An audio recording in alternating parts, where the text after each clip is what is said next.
биздин ошол депутаттар отурат, мен менен кошо барган, жергиликтүү бийликтин губернатору дагы барган жалат. Сүйлөшүү жолу менен бүтүргөн. Мен эмне үчүн айтам? Өзүмдүн мактагандык эмес. Акыркы 7-8 болгон окуяларда мага кой таштагы 2019-жылы тапшырма моңдой коюлган. Атамбаевдин үйүнө баруу керек. Атамбаевди сурак алып келүү, мажбурлоо түрүндө. Мен 7 августта ошол өзү менен турган кызматкерлер менен мен сыймыктанам, катардагы сыймыктанам. Бирок мен аларды өлүмгө салып барбадым. Эгерде Атамбаевдин үйүнө барганда, ал жерде барымтада калган Альфанын кызматкерлеринен куралланган 55 автомат, канчалаган октор бирден атылганда канча өлүм болот эле. Бир кыйын барып, айткан сөзгө көнбөстөн барып адамдарды кубалаганда Самат Курманкулов эмне болду? Ким жооп берет? Ички иштер министринин Кашкара Сакановичпи? Эч качан жооп бербейт. Же ошол команда берген адамбы? Жок. Курсан Асадов андай жолго барбайт. Ошол күнү дагы сүйлөшүү жолу менен мен бүтүрөйүн деген барымтадагыны. Бирок кээ бир адамдар менин сөзүмдү уккан жок. Ушул абалга алып келген. 8 август боюнча мен абалды туура билип, ошол жерге баргандан кийин Атамбаевдин үйүнө киргенде мен жалгыз кирген эмес, менин ушол ПСН деп коет. Атайын жөнөкөй өздүк курам эң жакшы кызматын көргөздү. Ички иштер министринин кызматкерлери эң жакшы ишти жасады. Бардык киргендин арасында мен болуп, мен көрүп жетекчиликтин кылып аткан иштерине. Штурмду колдобостон мен кыргыз жергебизде тынчтык туруктуулук болсун, бейкүн адамдардын каны төгүлбөсүн. Анан эң немеси биздин жергебизде дайыма башка адамдар шуну колдонуп кетпесин учурда деп туруп, ошону ойлонуп, ошол учурдагы абалды көрүп, бардыгына ошол өзүмдүн башымдан өткөн тажрыйбаны эске алуу менен мен буйрукту жогору жактан ошондой эле 7 августта дагы бардыгы турат. Мелисанын кызыкчылыгын сатты деп бул жерде отурат кеп. Курсан Асанов эч качан саткан эмес. Курсан Асанов өлгүчө ушул жерде туруп кыргыз жергесинде бардык улуттун кызыкчылыгын колдойт. И ак кызматын мамлекетке кылам. Дагы айтыптыр 2010-жылы Атамбаевдин тарапташтары болуп СДПКдан парламентке келген эди. Курсан Асанов Атамбаевди көргөн эмес 2010-жылы. Юнкогаланы бир ретке келтиргенден кийин бардык партиялар кызыккан. Келексине мен бардык партиянын лидерлери келип сүйлөп берет ошол учурда. Мен ушул жерде отурган мына турат Азамат ака, Кушпа Тезекбаев, Аматов Сейит акалар, Карасунун аксакалдары түндүк түштүк маселеси көп болуп кетти 2010-дон кийин. Билесиңер, Бакиев кеткенден кийин. Ушул иретке келтирүү үчүн сен ушул партияга барышың керек деп айтканда, мен өзүм агаларымды, апаларымды угуп туруп, анан СДПК партиясына баргам. Мен Бишкекке келип, форумга келип бир кадам ташаган эмесмин. Бул болгон окуя. Бул жерде күнөөлө ошону да жалып жатат. Мен кызыкчылыгым ойлогон эмесмин. Бир дагы мен керт башымды дайыма сайып, 7-8 августта дагы эки тараптан тең өлүү болбосун деп, өздүк курамдын ичинде дагы Самат Курманкуловго окшобосун деп туруп, мен ушул жолго баргам. Өзүмдү башымды сайып туруп. Мен ушул кылган бардык иш кыймыл аракети менен сыймыктанамын. Сөзсүз түрдө. Бир дагы мен пожалуй желет этпеймин. Эл үчүн дайыма кызматка мен даяр.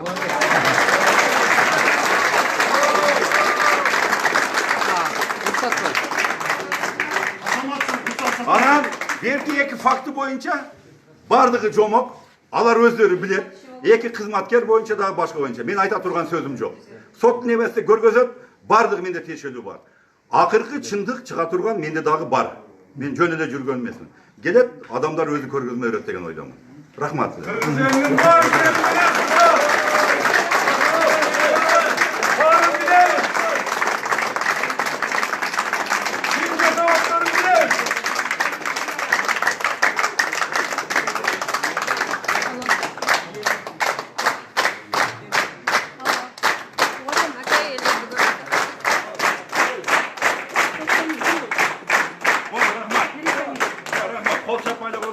Бир жерде неме бар?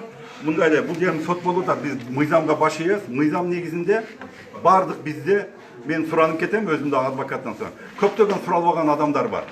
Мен ошолор суралганда бардык картина чындыкка чыгат. Ал бардын алды бар. О, бар коюп калды. Я. Камера. Койсоңуз, тартайт.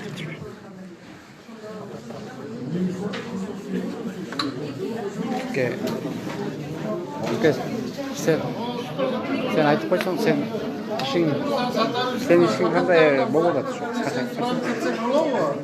Мен ишим боюнча эми баягы буга чейин маалымат каражаттарына чыкты. Баарына жашыруун эмес. Эми мен бир гана нерсени айтам. Мен ал ишке эч кандай тиешем жок. Бул дагы бойдон тотулган иштер. Эмне себептен кандай учур менен мен аралашып калганымды мен өзүңөр деле билесиңер. Ошол учурда мен баягы Руслан Сатаевичти колдоп чыкканым үчүн мага карата казылган оор болушу мүмкүн деп ойлойм. Бирок Кудай буйрса мен ишенем, мыйзамдуу өлкөдө жашап атабыз, мыйзам баарын ордуна коет. Рахмат.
Қазақстан ғой деймін.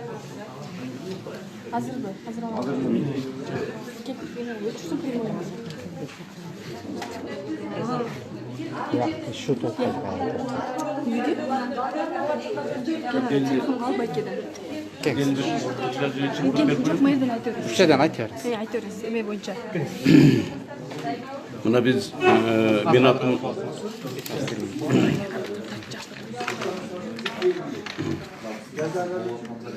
Hurmatlı жердештер, mına men atım Azamat, ben Cangarı ayından geldim.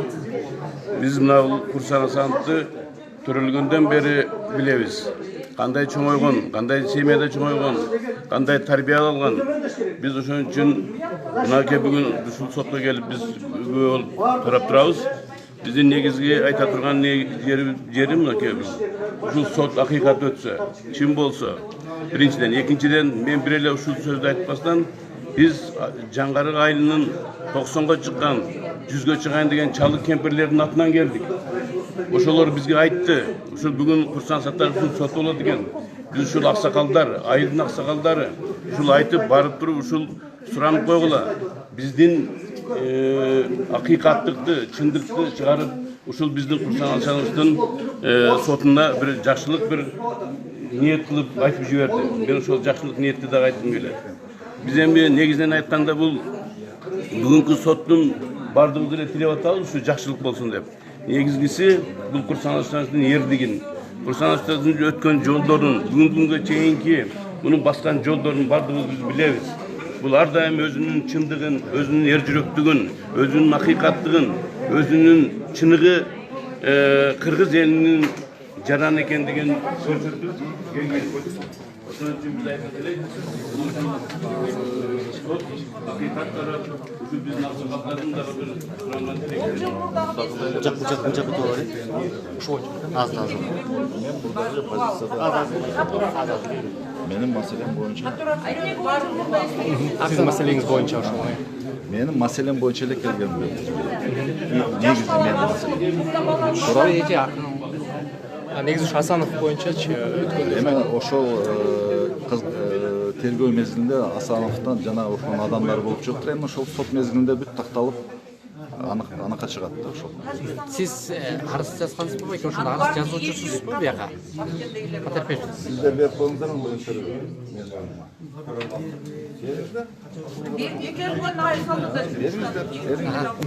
Давайте мен башка жерде берем. Бул жерде эмес. Кааласаңар сыртка чыгып берем. Хорошо, сырттан чыгып берем. Hiç kimden korkma. Sizden mi? Siz kimsiz?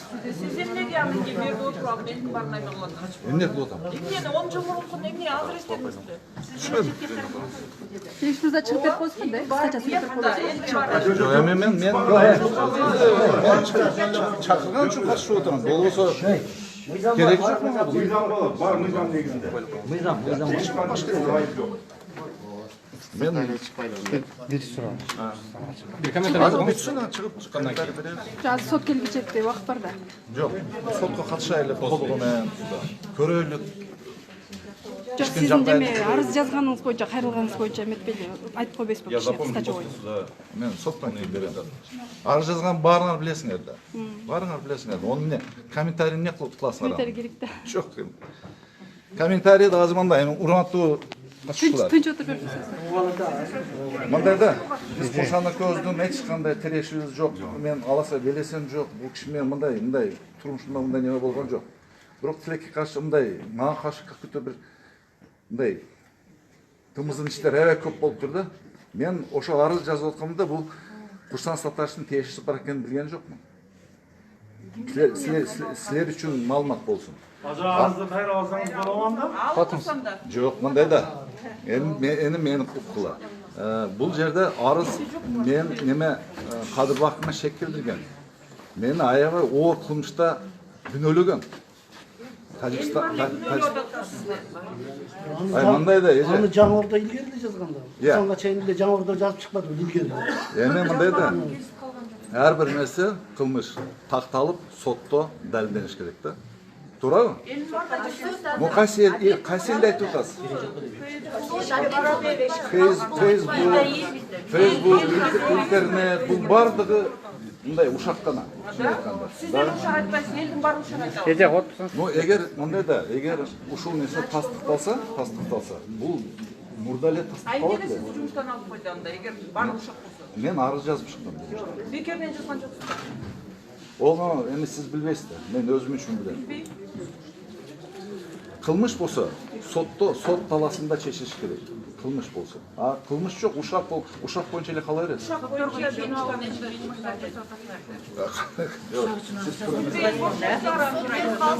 Men nemeden söyleyeyim. Emeciler, men sizlerмен aytышканга немем жок, чын айтсам. Sizler ne deseniz de meyli. Мага барыбир. Потому что мен ушунча сөз уктум мына Facebook башка жерлерде чын айтканда уяты жок экен да ошол. Уяты жок. Мына кылайлык сот боло берсин. Сот кандай жыйынтык чыгарса ошол менен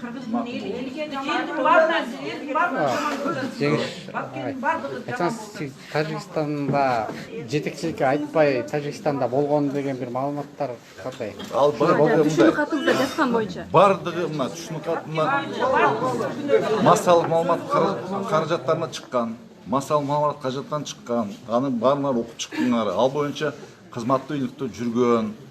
Башкача айтканда, бул мындай ити жыйына чейин териштирилген маселе. Бардыңар билесиңер, эгер ошол түшүнүк катта, ошол иште кандайдыр бир кылмыштын курамдары болгондо мурда эле бул козголуп каралмакчы, туурабы? Ошол жок болгондуктан тийиштүү атайын кызматтар өзүнүн илтөөсүн жүргүзгөн ошол мезгилде бүт баарын кылган. Бирок эчтеке мындай далил жок болгондуктан бүт териштирүү жыйынтыкталган. Анын калганы бул эме мына эжем айткандай Facebook'ta неме түшүнүк каттарга чейин барып чыккан, туурабы? Анын комментарий не кереги бар? Баткендиктерди кантесиз? Эже, давайте мындай кылайлык. Баткенге чогуу барайлык.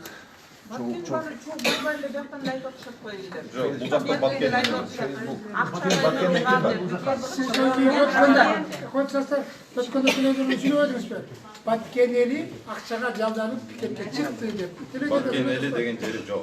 Ошол пикетке чыкты дедиңиз го? Телевизорда. Да.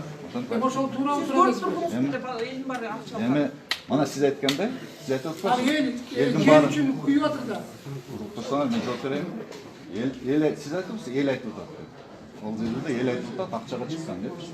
А сиз деген любой случае выплатив народа, вы же не можете безответственно заявлять, елдер акчага чыкты деп. Вы же на службе. Андан кийин бир топ Баткендин өкүлдөрү, Баткендин, Лейлектен, Кадамжайдан сыяктан чыгып барайчы. Ошол акчага чыккан деп ошол. Эми сиз аны жууп кетире албайсыз. Ошо архивде калды. Мейли. Сиз айтсаңыз кайра ала албайсыз. Эми мындай, давайте мен сиздер менен урушкан келген жокпуз. Сот качайлык, сот кандай болсо, Сиз бос чиновник болуп ошол сөздү айттыңыз да. Акчага чыкты жанагы.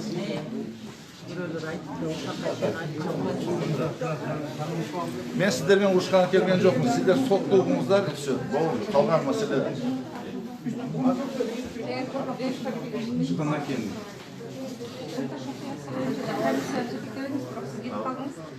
Кандай ойлойсуз? Комиссиянын көбү курамынан чыгып кетти, жана туура эмес болгон деп анан негизи кой таш куясындагы жанагы күнөөсүз карапайымдарга башкаларга ким жооп берет азыр? мындай, кой таш окуясы боюнча мен жетектедим. Ал жерден бир гана киши чыгып кетти. Бул Турсунбек Акут.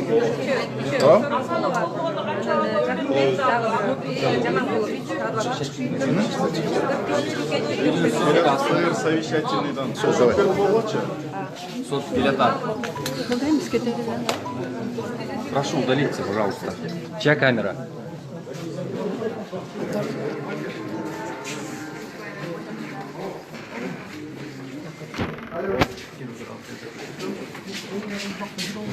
Руслан Асановдун соттогушу болуп атат азыр.